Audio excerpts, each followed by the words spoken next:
Chers amis, mesdames, messieurs, bonjour. Dans ma dernière livraison, je vous parlais de notre haine intra-fraternelle en évoquant une de ses conséquences malheureuses sur l'évolution de notre peuple, le peuple noir. Mais en réalité, et c'est ce qui est terrible, c'est que ces inimitiés ne sont pas à l'origine d'une seule conséquence déplorable, mais des milliers. J'ai trouvé fastidieux et même inefficace d'égrener tout le chapelet de ces conséquences, pour le moins dramatiques. Nous les connaissons toutes, parce qu'au quotidien, nous en sommes d'un côté les témoins, de l'autre des acteurs, et par ailleurs les victimes. La raison pour laquelle je voudrais prendre le taureau par les cornes. Parce que quand on a un problème pareil, et pas des moindres, il faut l'attaquer à la racine. C'est la trame de fond de ce 19e numéro de l'éveil des consciences. Nous sommes l'un des rares peuples au monde qui, lorsque un de ses membres rencontre un autre ou en interpelle un, il lui dit spontanément « mon frère ». Hi bro, hello sister. Une attitude qui illustre une fraternité tout à fait naturelle et désintéressée. Rien à voir avec toutes ces fratries nourries par des pactes occultes. D'où nous vient donc cette méchanceté? La plupart du temps gratuite que nous développons vis-à-vis de nos semblables. Comment expliquer que chez nous, la fraternité visible et même bienfaisante, dont nous nous gargarisons auprès des autres, puisse côtoyer une haine interfraternelle, intertribale, si malfaisante, au point de conduire parfois à des tragédies qui n'ont pas de nom? L'exemple le plus marquant et non moins triste de ces dernières années étant le génocide rwandais. Il a fallu cela pour que les Rwandais comprennent, eux. Et depuis qu'ils ont compris, vous avez vu un peu ce qu'est le Rwanda aujourd'hui. Mais sommes-nous vraiment obligés d'en arriver là pour comprendre? Ce qui se passe au Cameroun dans les régions anglophones et sur les réseaux sociaux sent mauvais. Ça pue. Je me suis demandé si nous en sommes vraiment conscients. J'ai cherché pendant longtemps l'origine de nos haines mutuelles. Certes, j'ai appris en faisant un peu d'électricité que des corps portant des charges électriques de même signe se repoussent. Mais pas à ce point. Et puis, nous ne sommes pas des charges électriques, nous. Nous sommes des humains. Mais j'ai fini par comprendre, sur le tard, d'où elle vient, en observant attentivement un phénomène étonnant.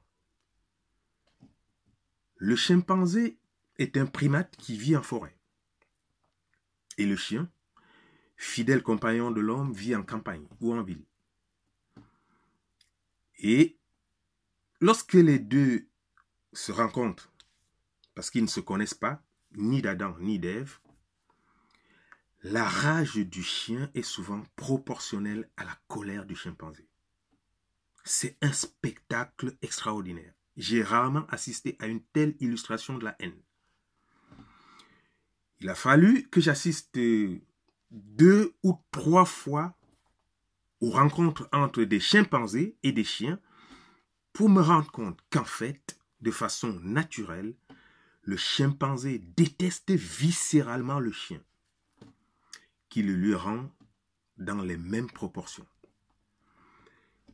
Nous faisons le constat, nous-mêmes, et nous nous posons la question chaque fois, pourquoi le noir déteste autant son frère noir? En faisant le parallèle avec les rencontres toujours électriques entre les chimpanzés et les chiens, j'ai eu le sentiment, vous me direz certainement ce que vous en pensez, que la méchanceté du noir vis-à-vis de son frère noir est congénitale. Elle est dans nos veines, cette haine.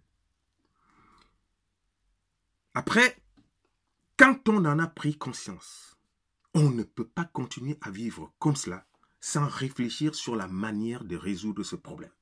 Parce que c'est un problème. La valeur d'un homme se mesure à sa capacité à pouvoir contrôler, dompter, domestiquer sa nature, ses pulsions, bonne ou mauvaise, de façon durable. Oui, chers amis, je sais que ça n'est pas aussi évident que cela.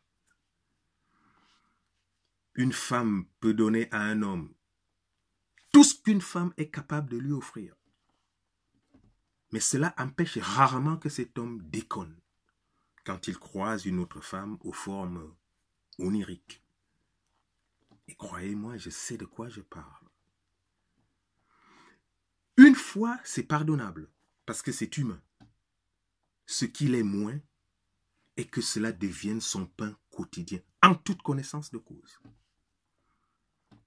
Et c'est totalement irresponsable d'accuser les autres, comme nous avons tendance à le faire. Une semence ne peut pas pousser sur un terrain qui n'est pas fertile.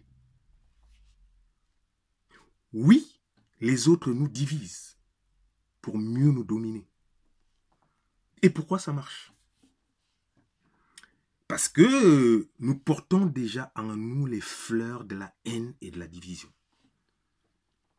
Et justement, les autres nous ont observés, ils nous ont étudiés, et ils se sont rendus compte que derrière cette générosité, cette fraternité, cette solidarité que nous affichons, qu'en réalité, nous ne nous aimons pas.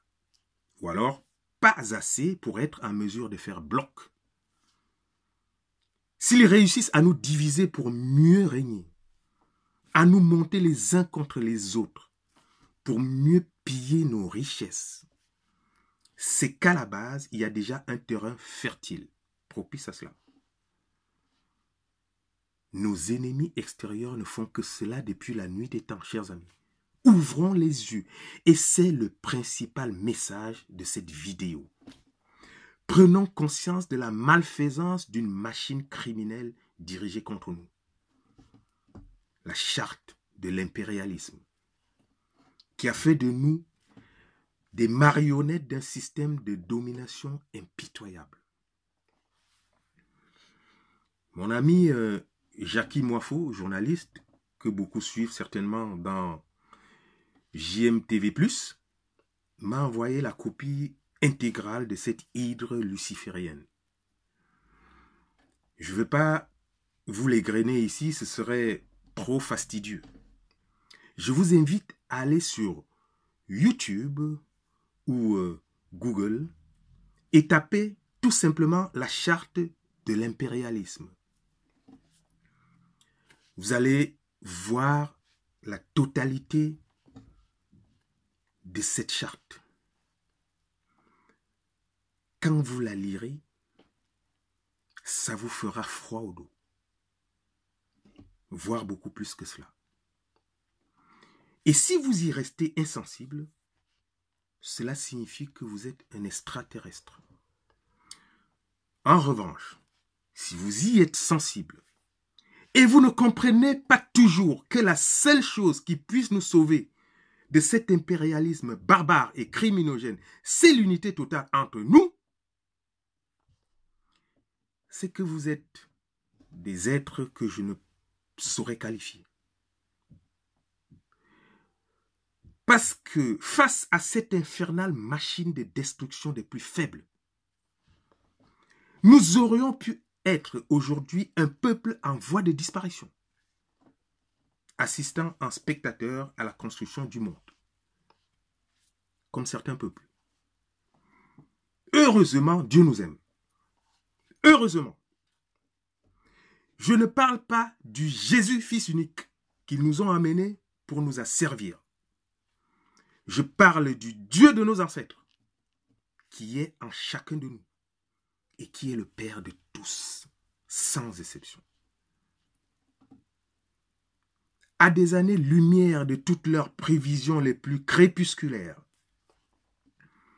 les dernières projections de l'ONU disent qu'en 2050, nous serons en Afrique 2,5 milliards d'individus, le quart de la planète, avec plus de 50% de jeunes de moins de 25 ans.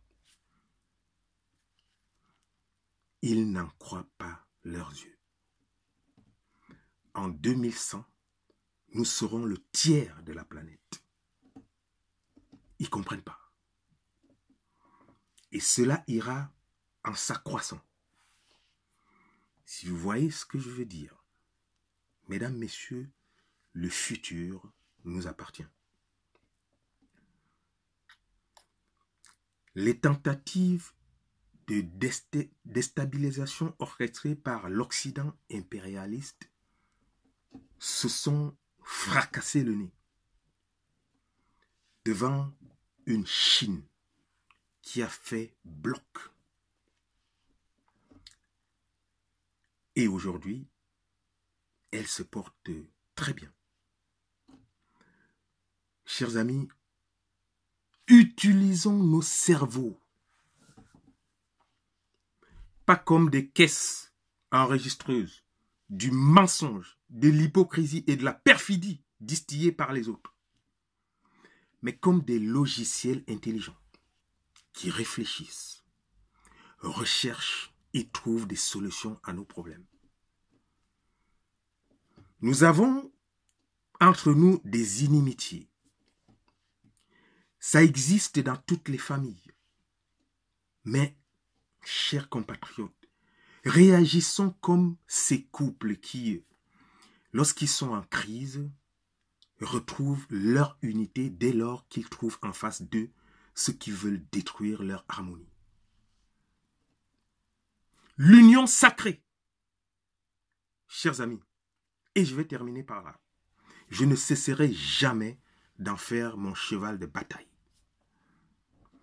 Au Cameroun, dans notre lutte quotidienne pour notre mieux-être, il y a d'un côté ceux pour qui l'obsession absolue est de faire partir Paul Biya, persuadés que c'est lui le problème. De l'autre, ceux qui disent que le développement de ce pays n'est pas l'affaire de Paul Biya seul, mais de la responsabilité de nous tous, arguant que nous sommes tous, à de rares exceptions, des Paul Biya en puissance. Parfois pire sur certains aspects, chacun dans son secteur d'activité. Eh bien moi je vous dis que dans un cas comme dans l'autre, nous faisons très peu ce qu'il convient véritablement de faire. Des buffles dispersés, ou pire encore, qui se font la guerre, sont des proies faciles pour un lion affamé. Unis et regroupés comme un seul buffle, c'est le lion qui devient la proie. Mais il y a mieux encore. Et c'est un ami avec qui j'ai régulièrement de fructueuses et longues conversations téléphoniques, parce qu'il est à Washington, moi je suis à Paris, qui me rappelle tout le temps un dicton d'une profondeur infinie. Il me dit, ce n'est pas la puissance du vent qui fait tomber le baobab.